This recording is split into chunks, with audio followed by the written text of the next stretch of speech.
നമസ്കാരം, പുതിയ വീഡിയോയിലേക്ക് എല്ലാവർക്കും സ്വാഗതം. അപ്പോൾ ആദ്യമായിട്ട് വീഡിയോ കാണുന്നവരാണെങ്കിൽ ഈ ചാനൽ സബ്സ്ക്രൈബ് ചെയ്യുക, ലൈക്ക് ചെയ്യുക, ഷെയർ ചെയ്യുക, സപ്പോർട്ട് ചെയ്യുക. LBS സെൻറ്ററിൻ്റെ 10ാമത്തെ സ്പെഷ്യൽ അലോട്ട്മെൻറ്റ് പബ്ലിഷ് ചെയ്തിരിക്കുന്നു. അതിൽ നമുക്ക് അലോട്ട്മെൻറ്റ് ലഭിച്ചവർ 27/10/2025 ടോക്കൺ ഫീ അടയ്ക്കേണ്ടതാണ്. ടോക്കൺ ഫീ അടച്ച അടയ്ക്കാത്തവർക്ക് അലോട്ട്മെൻറ്റ് നഷ്ടപ്പെടുന്നതാണ്. വെബ്സൈറ്റിൽ അപേക്ഷകരുടെ ഹോം പേജിൽ നിന്നും പ്രിൻ്റ് എടുത്ത ഒറിജിനൽ അലോട്ട്മെൻറ്റ് മെമ്മോയും സർട്ടിഫിക്കറ്റും സഹിതം അലോട്ട്മെൻറ്റ് ലഭിച്ച കോളേജിൽ നേരിട്ട് ഹാജരായി 28/10/2025 അഡ്മിഷൻ നേടേണ്ടതാണ്.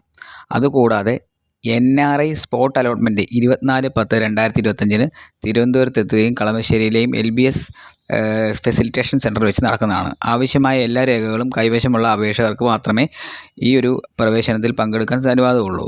കൂടാതെ യോഗ്യരായ എല്ലാ അപേക്ഷകർക്കും രാവിലെ 10:30 മുൻപായി അതാത് ഫെസിലിറ്റേഷൻ സെൻറ്ററിൽ രജിസ്ട്രേഷൻ ചെയ്യേണ്ടതാണ്. BSc നേഴ്സിംഗിന് മാത്രമാണ് അടുത്ത 2 അലോട്ട്മെൻറ്റുകൾ നടത്തുന്നത്. നേഴ്സിംഗിന് ചേരാൻ ആഗ്രഹിക്കുന്നവർ മാത്രം ഓപ്ഷൻ നൽകുക. അലോട്ട്മെൻറ്റ് ലഭിക്കുന്നവർ നിശ്ചിത സമയത്തിനുള്ളിൽ തന്നെ പ്രവേശനം കോളേജുകളിൽ തന്നെ നേടേണ്ടതാണ്. സമയം നീട്ടി അനുവദിക്കുന്നതല്ല. കഴിഞ്ഞ അലോട്ട്മെൻറ്റുകൾ വഴി കോളേജിൽ അഡ്മിഷൻ കിട്ടിയവർക്ക് NOC നിർബന്ധമാണ്. അതുകൂടാതെ അലോട്ട്മെൻറ്റ് ലഭിച്ച കോളേജുകളിൽ പ്രവേശനം നേടാത്തവരെ തുടർന്നുള്ള അലോട്ട്മെൻറ്റിൽ പങ്കെടുപ്പിക്കുന്നതല്ല. അപ്പോൾ അലോട്ട്മെൻറ്റ് ലഭിക്കാത്ത വിദ്യാർത്ഥികൾക്ക് ഗവൺമെൻറ് മെറിറ്റ് സീറ്റിൽ അഡ്മിഷൻ നേടാനുള്ള ഓപ്ഷൻസ് ഉണ്ട്. ആ ഓപ്ഷൻസുകളും കോളേജുകളും അതിൻ്റെ ഫുൾ ഡീറ്റെയിൽസ് അറിയാൻ വേണ്ടി താഴെ കാണുന്ന കോൺടാക്റ്റ് നമ്പറിൽ കോൺടാക്റ്റ് ചെയ്യുക. താങ്ക്